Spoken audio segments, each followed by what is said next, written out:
Something is wrong. Every market crash in history, 1929, 1987, 2008, 2020, looks different on the surface. Different excuses, different headlines, different villains. But underneath, the same invisible structure, the same buildup, the same silence before collapse. And here's the part no one talks about. Some people seem to know before it happens. They move their money early. They shift assets. They don't panic. They prepare. Coincidence? Or is there a pattern, one hidden in plain sight? Tonight we open the archive.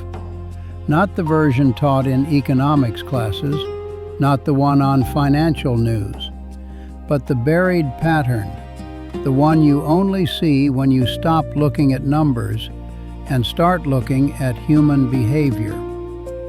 If you're new here, subscribe now. What we discuss on this channel doesn't stay uncovered for long.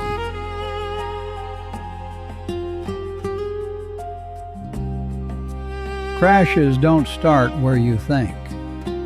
They tell you crashes begin with bad loans, a war, a virus, a bank failure. But those are triggers, not causes. The real beginning? Euphoria. Before every crash, society feels unstoppable. Risk feels safe. Debt feels normal. Speculation feels intelligent. In 1929, people borrowed money to buy stocks. In 2008, people borrowed money to buy houses.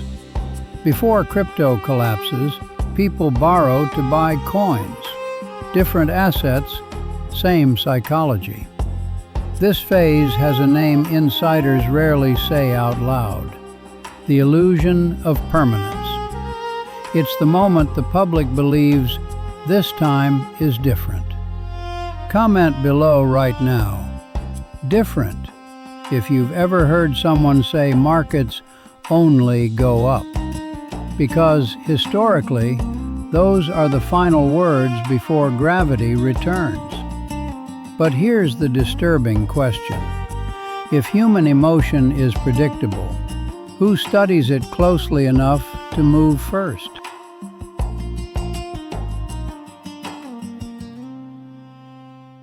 Theory 1. The cycle is natural. The first theory says there is no conspiracy, just cycles, like seasons, like breathing.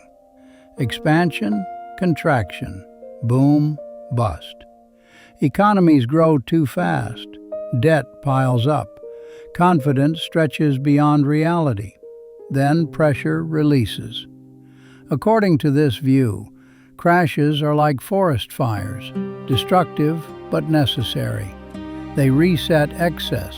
They punish greed. They make the system healthy again. This theory feels logical, comforting even, because it means no one is in control. But here's the problem. If crashes are natural, why do certain institutions consistently exit at the top? Why do bailouts appear instantly for some, but never for the public? And why do policies that inflate bubbles often come from the same people who later call the collapse unexpected? Type cycle in the comments if you think this is just economic gravity. But stay with me, because the second theory is far darker.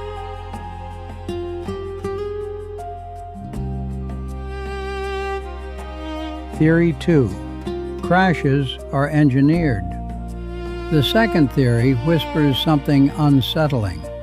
What if crashes aren't accidents, but tools? Not to destroy the system, but to reshape it. Think about it. After major crashes, power consolidates. Small players disappear. Big institutions get bigger. Laws change. New controls appear. After 2008, massive bank influence grew. After crises, emergency powers expand. After crashes, assets transfer from the fearful to the prepared, almost like controlled demolition. Some analysts call it problem to reaction to solution. A bubble grows, it bursts, fear spreads, and then new structures are introduced, ones that would have been rejected before the crisis. Is it possible crashes are pressure valves used to redesign the system without public resistance? Or is that paranoia born from pattern recognition? Pause for a moment. Which feels more disturbing? That nobody is steering the ship, or that someone is? If this idea makes you uneasy, hit subscribe and turn on notifications. Most people never even hear this side of the story.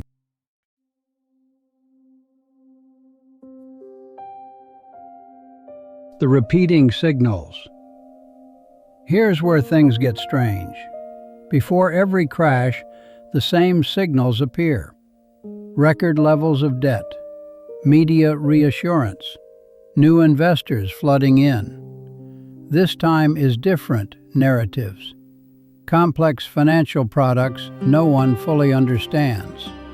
And one more, silence from insiders. Major players don't warn the public. They quietly reposition. Why isn't financial education focused on these warning signs? Why are people taught how to invest, but not how to recognize systemic danger?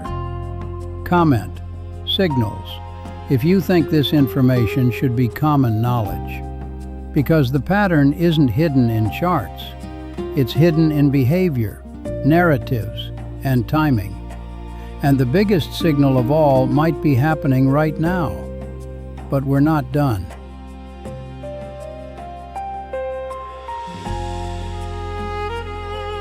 The part they never explain. Crashes don't just transfer money, they transfer control. After panic, people accept things they once resisted: tracking, restrictions, emergency measures, new financial rules. Fear changes decision-making, and in every crisis, fear becomes currency. The question is, who benefits most from that emotional state? Not who loses, who gains influence. If you've made it this far, subscribe now.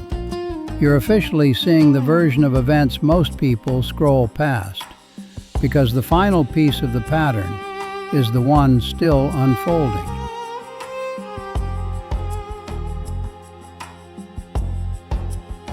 The unresolved truth. So what's the truth? Are crashes natural resets or calculated turning points? Are we observers of cycles or participants in a design we don't see? Maybe the real pattern isn't in markets, but in how people respond to fear. Tell me in the comments, is the system collapsing by accident or by intention? Type accident or intention and explain why. Because the next crash may not begin with numbers, but with belief.